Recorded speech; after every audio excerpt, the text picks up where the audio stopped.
Sekarang kita lanjutkan pembahasan mengenai deret volta. Deret volta ini adalah urutan unsur-unsur berdasarkan potensial elektrode standarnya, ya. Jadi dari potensial elektrode standar yang ada di tabel itu sebenarnya bisa diurutkan, ya. Diurutkan membentuk yang namanya deret volta. Nah, deret volta ini seperti ini. Li, K, Ba, Ca, Na, Mg, Al, Mn, Zn, Cr, Fe, Cd dan seterusnya. Ya, ini bisa kita hafalkan dengan jembatan keledai, ya. Jembatan keledainya adalah lihat kelak bila kaisar naga mangkat alam zaman kerasa penuh. Nah, ini CD-nya penuh cendol. Coba nikmati sendiri timbal.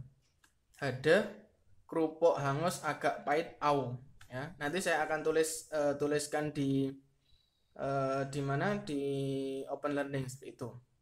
Nah, dalam deret volta ini, ya, semakin ke kiri, ya, nilai potensial elektrode standarnya, ya, potensial elektrode standarnya itu dia semakin ke kiri akan semakin negatif, ya. Kalau semakin ke kanan dia akan semakin positif.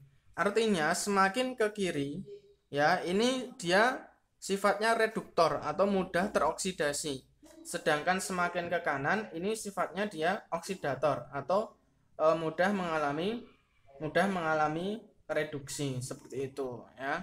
Jadi apabila ada soal nih, seumpama ada soal ini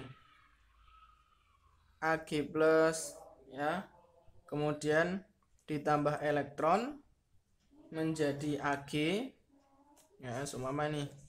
Kemudian reaksi pertama ini, reaksi kedua seumpama Cu2 plus ditambah 2 elektron menjadi Cu. Nah, ini bisa kita lihat tanpa kita ketahui potensial elektrode standarnya, reaksi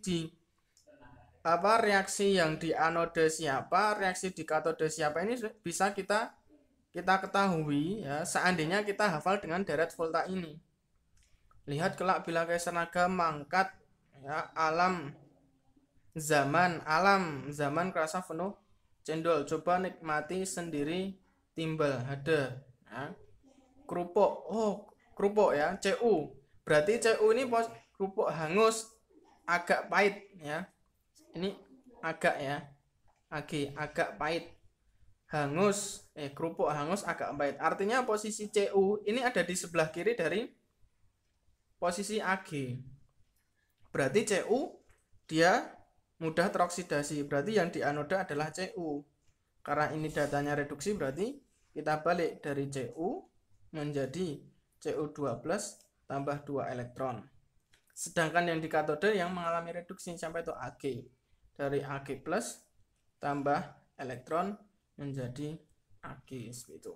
Jadi tanpa kita harus mengetahui potensial elektrode standar, seandainya kita hafal deret volta, maka kita akan mengetahui reaksi mana yang ada di anoda, reaksi mana yang ada di katode. Ingat juga elektronnya disamakan. Kita kali 2, kali 2, kali 2. Kalau kita gambar diagram selnya, ya, berarti kan adik kakak, ya, anoda dulu, Cu menjadi Cu2 plus, ya, sama dengan 2 Ag plus menjadi 2 Ag, seperti itu, ya. Jadi lebih baik santri juga menghafalkan deret volta. Lihat kelak bila kaisar naga mangkat alam zaman kerasa penuh cendol, coba nikmati sendiri timbal. Hade kerupuk hangus agak pahit au, seperti itu.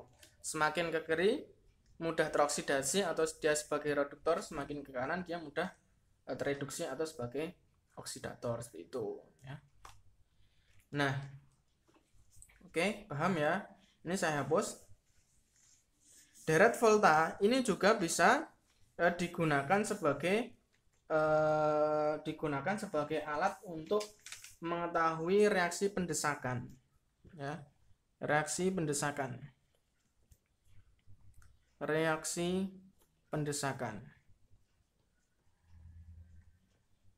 Jadi reaksi pendesakan itu, ya, biasanya biasanya logam yang terletak di kiri, logam yang terletak di kiri ya, bisa mendesak logam di kanan. Contoh nih, contoh ya. Contoh ketika ada Cu ya, seumpama Cu ditambah Ag2SO4 ya. Perhatikan di sini, ini oke, ini Ag2SO4 ya. Perhatikan. Ini aqueous. Oke, ini aqueous. Kemudian yang di sini ini Cu ini solid ya. Logam tembaga ya, logam tembaga ini posisinya ada di sebelah kiri dari Ag ya. Jadi logam yang terletak di kiri ini dia bisa mendesak logam yang di kanan ya. Ketika logam yang di kanan itu berbentuk larutan, ini Ag ya, di sini Ag ini bisa didesak oleh Cu. Nah, didesak oleh Cu ini namanya reaksi pendesakan ya. Cu dia menjadi, nanti dia akan menjadi ya CuSO4 ya, CuSO4 aqueous ditambah 2Ag seperti itu ya. Ini dia mendesak ya, mendesak menjadi dari Ag2SO4 menjadi CuSO4 ya. Nah, bisa nggak reaksi berkebalikannya, seumpama 2Ag ditambah CuSO4 ya, aqueous gitu ya. Ini solid seumpama. Bisa nggak jadi nanti Ag ini mendesak Cu, Ag ini mendesak Cu ya, jadi Ag2SO4 gitu ya. Ini nggak bisa terjadi karena Ag posisinya di kanan dari Cu, sehingga Ag dia tidak bisa mendesak Cu seperti itu ya. Paham ya? Jadi ada nanti reaksi pendesakan. Jadi biasanya ada soal-soal apakah logam tersebut bisa mendesak logam yang lainnya gitu. Nah, itu kalian harus hafal yang namanya Darut-Furla. Insya Allah nanti coba kita kasih soalnya ya. Tuh. Paham sampai sini? Apabila tidak paham nanti bisa tanya ke Ustadz Suryanto ataupun Ustadzah Lisa.